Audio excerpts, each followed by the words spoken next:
Dear students, we people either live in villages or towns. And the location of a village or a town depends on environmental and cultural factors.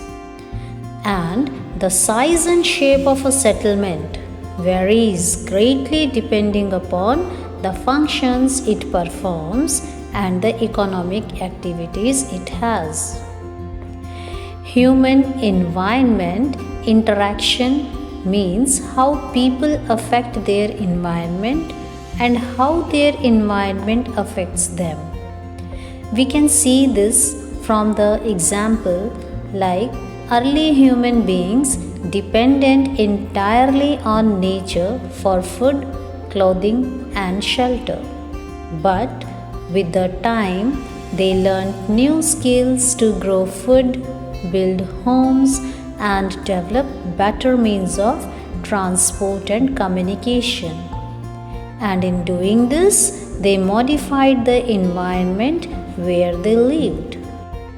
Now, let's first talk about the settlements. Children, we need a house to live in. Now, what is this settlement?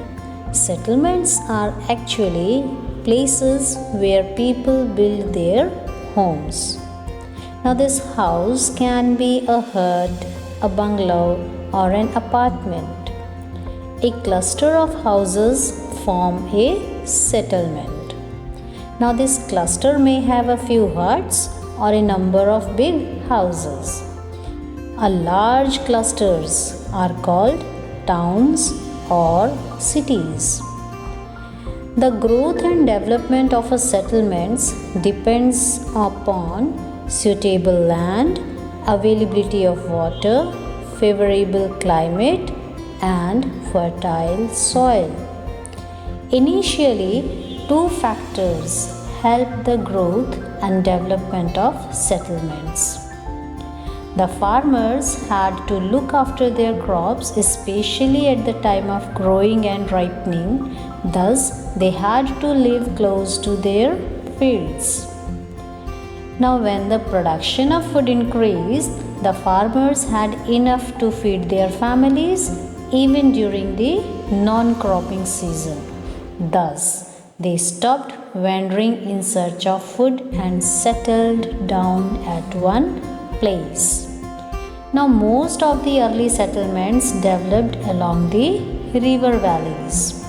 This is because water was readily available and the land was fertile. Now, this settlement can be of two types: temporary settlement and permanent settlement. Children, we will study about types of settlement in our next module.